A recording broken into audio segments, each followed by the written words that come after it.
Today's episode is about puppy teething because my young bulldog Bison is right in the middle of it. If you've ever wondered why a sweet puppy suddenly turns into a little chewing machine, there is usually a reason behind it. We will talk about what is actually happening when puppies lose their baby teeth, why biting and chewing suddenly ramps up, and how to manage it sensibly without creating bigger behaviour problems. Welcome to the Bulldog Owners Podcast, where I host a passionate conversation about pedigree dogs. I'm Sarah, and here we cut through the myths and misinformation to talk honestly about life with bulldogs.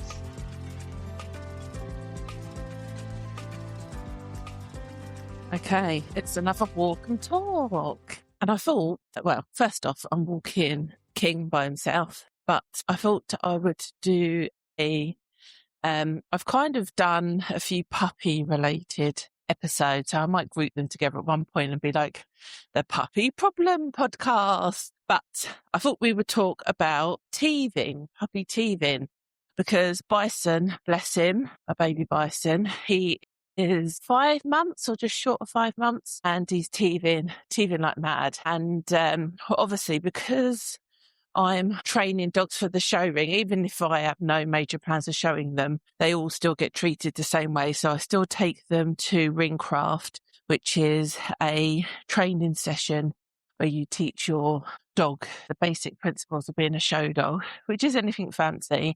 It's just being able to stand still, to be assessed, to walk at the correct gait, and to just generally look pretty amazing. When you're showing a dog, they always walk to your left. So when I walk my dogs, obviously, I always walk them to my left, unless there's two of them. Then they have a bit more free-for-all, but my default is always to the left of me. That's always good anyway, because given that they're slightly sound-sensitive breed, I find around traffic, it's no different to courtesy with women, is it not? Men are meant to walk on the outside and the women on the inside of a pavement, walkway, wherever. And I find I stick with that rule with the bulldogs, because if you have any heavy, loud traffic, at least you're protecting them from that shock or stop being startled. But I always know that the vets always appreciate a show dog because they just stand still to be assessed. And likewise, even treating a dog that's got show principles, they'll let you put eye drops in, they'll let you look at their mouth, they'll let you look in their ears, tail, all the things, trimming feet, all that kind of stuff. It's just a lot easier. So my pups always go to Ringcraft, as it's called in the UK, which is just like in a little village hall where people get together. They can go to Ringcraft from 12 weeks old, typically once they've had their last vaccination. Typically, the trainers will always ask if the puppy's teething and if you're happy for them to look into their mouth, because they don't want to cause you training problems in the future. And if the dog is being sensitive to its teeth, let's not make the problem any worse. If people aren't planning to show, then I generally suggest that they do puppy classes rather than puppy parties or, just random dog daycares where they just go random and go crazy because there's no training there. If they're mixing with a poorly or antisocial dog, then your dog's A, going to possibly become reactive, and then that's a training problem you're going to have to deal with. B, not enjoy it, full stop anyway, the experience. Or C, start picking up the habits that the other naughty dogs have. So what you need to remember when you're socialising your dog, it's socialising it with the environment and people, not really, they don't need dog mates. The only dog mates they need is if they live in the same household as them. And you need everyone to get on well. But I digress, because we were talking about puppy teething.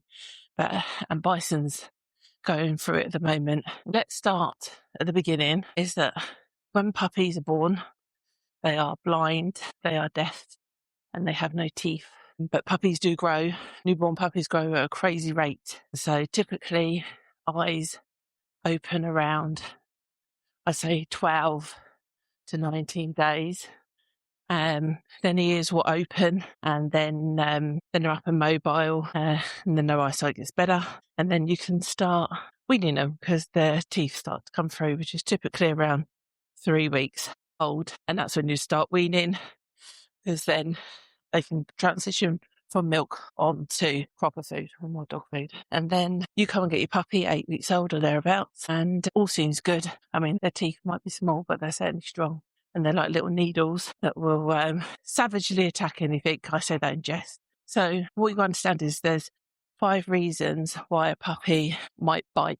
And the first one, which I was alluding to, is because they're playing. So it's just the way they're engaging with another dog or a person that they're playing with, which is all fine, totally normal. Another reason they might bite is because they're overstimulated. And this is quite closely with my third reason, which is that they're overtired. So maybe the playing has escalated too much and they start getting unnecessarily bitey, and it's for you as the owner to stop that, calm the situation down to a normal level, and whether that be having a safe environment to put them in. So if you crate train, which maybe probably should cover another day, if you crate train, you can put them in a crate to de-escalate the situation, or maybe just stop the play and redirect them, and then redirect their energy, whether that be a toy or food or whatever. And then you've got overtiredness, so where they, again, possibly play too much. Or remember, puppies are like babies. All the time they're sleeping, they're growing. So don't underestimate how much they should be sleeping from 8 weeks to 6 months. So maybe they're overtired and you need to put them to bed. So again, crate training is really good for that, for a bit of time out. So you said they can chew because playing too much, overstimulated, or overtired. You've also got maybe from frustration, basically task possibly that you're asking them to do is too complex or too difficult. And so they're frustrated, or they can't get to a toy, they've lost a toy, or they want to play with someone they're not allowed to play with, then they can then bite through frustration. So again, it's the same. Calm them down, give us some time out, redirect the energy, and you'll be fine. And then the final one is because they're teething, which I said, this is what Bison's going through at the moment. And it's quite funny because, and they do let him get away with it, but all of my adult dogs currently all have soggy ears because he just sits, and obviously can't be too harsh because I would have told him off, and no one's told him off yet, but he just sits and chews on their ears. It's like soothing, isn't it? It's like a little soother for a baby. Slightly different texture where maybe some of the other toys are a bit too harsh, a bit too hard, where chewing on somebody else's ear seems the right thing that he can get away with at the moment, which is fine. And so he lost, I've got a picture, maybe I'll share it somewhere. I was like, what have you got in your mouth? What are you chewing? And when I went to take it out of his mouth, it was one of his back teeth. So it's either a premolar or a molar. But yeah, one of the less pretty of the looking teeth. And then you've also got the canines, which are the big fang teeth, which obviously a lot of people on bulldogs, that's what they're known for because the type of jaw that they've got is more evident. And they can sometimes like protrude outwards and you can see them when they're just resting. And then you've also got the incisors, which are the little teeth between the canines, the fangs. And generally, as bulldogs get older, the gums tend to grow over these. There's a condition, there's a name for it, but it's not end of the world stuff. They don't really use those for eating anyway. The main ones for bulldogs really are the premolars and the molars, the ones at the back chewing up stuff. But as we know, they tend not to chew stuff. They tend to eat stuff whole, which is a little bit of a problem with the breed. Teething is typical. As I say, between 4 and 7 months, I think, depending on the breed, depending on the dog. Bison's just short of 5 months, and he started to do that now. So what's the best ways of dealing with a teething puppies? I find the canines are the last ones to come through. You'll see the little incisors go first. Actually, it's like when they're teething generally, I think it tends to be the little incisors at the front, then the canines, then the premolars and the molars. So it sort of starts when the jaw moves backwards. I mean, I don't know if that's a thing, but that's a pattern that I tend to see. What you need to remember with bulldogs, back in the day, people used to say about the head splitting, which it doesn't, but bulldogs will grow from the feet upwards and from the bum forward. So the head is always the last parts of the bodies to grow. They are known as a head breed. So in the show ring, some breeds are shown in side prep, so you can see their silhouette, and some breeds, not that many. I know the Staff is shown front onwards, Staffordshire Bull Terrier. I know the Bulldog is. I don't know much else apart from that, but they are shown head on. French Bulldog, interestingly, is shown on profile, but they do tend to show a bit of a diagonal, so you get to see the best of both worlds. And again, we're showing some dogs are free stood and some of them are stacked. because Staffordshire Bull Terrier is a terrier, they are shown like with a tight leash or lead, and they're not strung up, but they're like, there's tension on the lead. With bulldogs, they are shown loose lead, so more relaxed, which is just like if you're just walking a dog down the road on a loose, there's no tension in the lead. Interestingly enough, I was talking to a friend who's getting Tash, obviously, you can listen to a podcast. She's getting a miniature bull terrier. And I said, they're interesting because they are a terrier, yet they're shown on a loose lead. It's like the mixture of both worlds. But they're really strong and stubborn dogs, so it always makes you laugh because they should probably be shown like a terrier. But even when it comes to stacking, so like when the judge is assessing your dog, some breeds, like the bulldog, you can literally place every foot where you want it to be. So they're the perfect shape that they need to be. In other breeds, they've had to train them really well to for them to naturally stand in the correct pose, and then sort of bait them with treats to try and get the positioning all right, which, as you can imagine, is quite difficult. Anyway, I've digressed. So yeah, bulldogs grow from the feet up, from the head forward, so the head is the last to grow. So even though the dog is teething 6 months or thereabouts, a little bit earlier, the head by no means is the finished product. And it doesn't split, but the skull does carry on growing, and it will get wider, particularly between the ears. And then, the face just all matures and develops out. Yeah, hopefully you end up with a decent looking bulldog. But that all takes time, and there's different growth patterns to different bloodlines. So there's no hard and fast rule, but generally most males are done by 18 months, 2 years old. What you've got then is what you get.